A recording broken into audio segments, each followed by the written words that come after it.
तर unit number 3 for the fluid mechanics in the derivation part. आजच्या व्हिडिओमध्ये आपण काय बघणार आहे, continuity equation for the 3D फ्लोसाठी बघणार आहे. हा जवळपास 6 ते 8 मार्काला येणारा क्वेश्चन आहे. तर एक 3 डायमेन्शनल आपल्याला क्यूब काढायचा आहे. हा एक्स ॲक्सिस, हा वाय आणि हा झेड.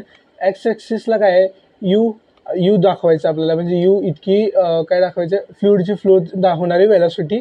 इकडं व्ही आहे for the y axis and the z axis it is डब्ल्यू. म्हणजे यू काय असणार आहे, आपली इनलेट वेलॉसिटी असणार आहे, इनलेट वेलॉसिटी फॉर एक्स डायरेक्शनसाठी. ओके. व्ही काय असणार आहे, same inlet velocity for the y डायरेक्शनसाठी असणार आहे. आणि डब्ल्यू काय असणार आहे, इनलेट वेलॉसिटी फॉर झेड डायरेक्शनसाठी. ही झाली वेलॉसिटी. ओके. तर आपल्याला काय करायचं आहे, जो आपला नाही का फ्लुइड हा ABCD या रिजनमधून जो काही आपला फ्लुइड एंटर होणार आहे, तो एंटर होणारा फ्लुइड म्हणजे entering fluid through the ABCD ह्या रिजनमधून जो पण फ्लुइड एंटर होणार आहे तो काय होणार आहे, काहीतरी फ्लुइड आहे म्हणजे त्याची काहीतरी डेन्सिटी असणार आहे. ओके. तर तो एक्स ॲक्सिसला असा फ्लो होणार आहे, म्हणजे एक्स ॲक्सिसला त्याची वेलोसिटी काय आहे, यू आहे.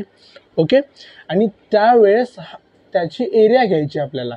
मग त्याची एरिया घेत असताना काय, तर त्याची एरिया घेत असताना हा आहे DZ आणि हा आहे DY आणि हा आहे DX.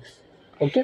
तर आता हा फ्लुइड काय करतोय, ह्या साईडने एंटर होतोय, म्हणजे हा हॉरिझॉन्टली फ्लो होतोय. तर हॉरिझॉन्टली फ्लो होतोय म्हणजे त्याची वेलोसिटी काय असणार आहे, यू. आणि फ्लुइड आहे म्हणजे त्याची काहीतरी डेन्सिटी असणार आहे, राईट. आणि त्याचा एरिया म्हणजे ह्या साईडने होतो, म्हणजे हा सरफेस त्याचा एरिया असणार आहे पूर्ण. ओके. तर हा सरफेस त्याचा पूर्ण एरिया असणार आहे. मग आता ह्याचा एरिया काय असणार आहे, DZ इंटू DY. म्हणजे आपण लिहू शकतो DY इंटू DZ.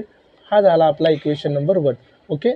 त्याच्यानंतर काय करायचं आपल्याला, आता फ्लुइड एंटर झालं आहे आपल्याला ABCD, या ABCD रिजनमधून फ्लुइड एंटर झालं आहे. मग रो म्हणजे त्याची काय डेन्सिटी आहे, यू म्हणजे एक्स डायरेक्शनला, आणि त्याचा एरिया घेतलेला आहे. त्याच्यानंतर ना तो लिव्हिंग होतोय, म्हणजे काय, तो नाही का फ्लुइड काय होतोय, बाहेर पडतोय. कुठून, रिजन कुठला आहे तो बाहेर पडणाराचा, फ्लुइड कुठून बाहेर पडतोय, हा ABCD मधून एंटर झाला आहे. मात्र EFGH मधून काय होतोय, EFGH मधून तो काय करतोय, बाहेर पडतोय. मग EFGH मधून बाहेर पडत असताना त्याची पहिला काय होतं, त्याचा नाही का rho into u into DY into DZ. म्हणजे जेवढं एंटर केलं आहे तेवढं तर असणारच आहे, पण त्याच्यामध्ये काहीतरी चेंजेस होणार आहे, राईट. म्हणजे डो/x म्हणजे काहीतरी चेंजेस होणार आहे. कशामध्ये, ह्याच्यामध्ये, म्हणजे rho u DY DZ into DX. हा डो/x म्हणजे काय, काहीतरी चेंजेस होणार आहे. का तर फ्लुइड एंटर झालं आहे, जेवढा एंटर झालं आहे तेवढंच एक्झिट होत असतं का, नाही. आता आपण कोणतीही गोष्ट करण्यासाठी आपण जेवढी एनर्जी सप्लाय करतो तेवढंच वर्क आउटपुट भेटतं का आपल्याला, नाही. तर त्यामध्ये काहीतरी लॉसेस काहीतरी होत असतं. त्याचप्रकारे जसा तेवढा फ्लुइड एंटर झाला आहे तेवढाच बाहेर पडणार नाही, त्याच्यामध्ये काहीतरी थोड्या प्रमाणात चेंजेस असते, म्हणून आपण ते डो/x ह्याच्याने डिनोट करतो. आता यानंतर ना rate of increase of fluid म्हणजे फ्लुइडचा रेट किती इन्क्रीज झाला आहे ते आपल्याला फाइंड आउट करायचं आहे. म्हणजे काय करणार आपण, जो काही एंटर झालेला फ्लुइड आहे ABCD मधून, त्याच्यामधून लिव्हिंग झालेला जो काही EFGH मधला आहे तो मायनस करणार आहोत. म्हणजे आपल्याला जो काही rate of increase of the fluid आहे ते आपल्याला भेटून जाईल. म्हणजे पहिल्यांदा ABCDचा काय आलं आपल्याला, that is rho into u into DY into DZ minus rho into u into DY DZ plus डो/x of rho u DY DZ into DX. Okay.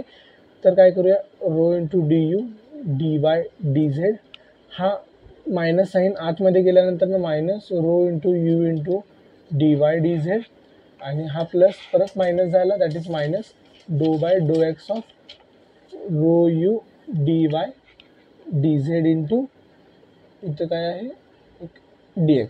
Okay. तर हा plus rho u DY DYZ आणि हा minus rho u DY DZ हा cancel झाला, म्हणजे राहणार काय, मायनस डो बाय डो x into rho into u into d y d z into d x. Okay, हा झाला आपला इक्वेशन नंबर 2. हे कोणासाठी झालं, आपण पहिल्यांदा कोणासाठी घेतलं होतं, एक्स डायरेक्शनसाठी झालं. मग आपण सगळं सोडवत नाही बसणार, डायरेक्ट आपण काय म्हणणार, similarly for Y and Z direction.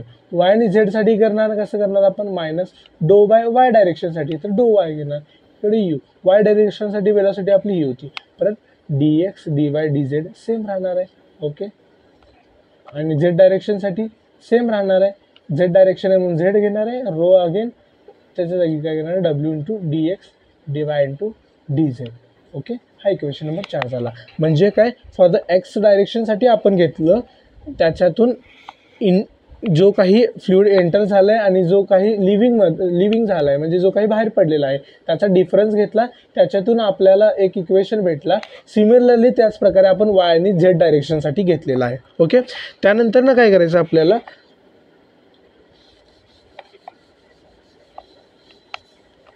त्यानंतर ना आपण इथंपर्यंत फाइंड आउट केलं आहे. त्याच्यानंतर ना आपल्याला काय करायचं, जो काही आपला इन्क्रीजिंग रेट आहे फ्लुइडचा तो फाइंड आउट करायचा आहे, इन्क्रीजिंग रेट फाइंड आउट करायचा आहे. म्हणजे एक्स डायरेक्शनसाठी, वाय डायरेक्शनसाठी, झेड डायरेक्शनसाठी त्याची टोटल ॲडिशन करणार आहोत आपण. मायनस आपण कॉमन घेतला कारण की सगळ्यांमध्ये कॉमन आहे. पहिल्यांदा काय आहे, dou x into rho u, okay, plus dou y into rho v plus dou z into rho डब्ल्यू into d x d y d z. Okay, त्याच्यानंतर ना आपल्याला काय करायचं आहे, जो काही आपला नेट मास ऑफ एलिमेंट आहे, काय मास ऑफ एलिमेंट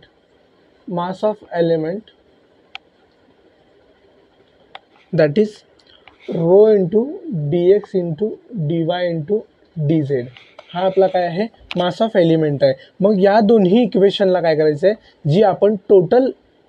जी काही टोटल इन्क्रीज ऑफ रेट घेतला होता एक्स वाय झेड डायरेक्शनसाठी त्याची ॲडिशन केली, आणि जो काही मास एलिमेंट आहे ह्या दोन्ही इक्वेशनला आपल्याला काय करायचं आहे, इक्वेट करायचं आहे. म्हणजे rho into d x d y d z is equal to minus into dou by डो x into rho u plus dou y into rho v plus dou by dou z into डब्ल्यू for d x d y and d z. Okay, so d x d y d z दोन्हीकडे common आहे, cancel झालं. Okay, तर त्यानंतर ना काय करायचं आपल्याला, ह्या साईडला जो रो आहे आपला त्याला नाही का आपल्याला काय करायचं, त्याचा आपल्याला इन्क्रीजिंग रेट घ्यायचा आहे. कशाचा, mass of increasing rate of element. म्हणजे याचा नाही काय करायचं, आपल्याला इन्क्रीजिंग रेट घ्यायचा आहे विथ रिस्पेक्ट टू कोणाच्या, टाईमच्या. ओके, म्हणजे काय येणार, dou rho by dou t is equal to minus, हा इक्वेशन आहे तसा as it is, dou by डो x of u plus dou by dou y of v plus dou by dou z of डब्ल्यू. Okay, so rho सगळीकडे common आहे म्हणून आपण काय केलं, त्याला कॉमन बाहेर काढलं आणि ओके, तर इथंपर्यंत आपण आलेलो आहोत. ओके, पहिल्यांदा काय केलं आपण, एक्स वाय झेड डायरेक्शनसाठी नाही का व्हॅल्यू फाइंड आउट केल्या, त्या सगळ्यांचं काय केलं, टोटल इन्क्रीजिंग रेट म्हणजेच त्या सगळ्यांची ॲडिशन घेतली. त्यानंतर मास ऑफ एलिमेंट घेतला हा, त्याच्यानंतर जे दोन्हीकडे एक्स वाय झेड कॉमन होतं कॅन्सल केलं. हा जो काही मास ऑफ एलिमेंट होता तुम्ही याला पहिलाही करू शकता, म्हणजे मास ऑफ एलिमेंट घेतलं त्याला विथ रिस्पेक्ट टू टाईम नाही का डिफरन्शिएट करून मग इक्वेट केलं तरी चालेल, किंवा नंतरनं केलं तरी चालेल.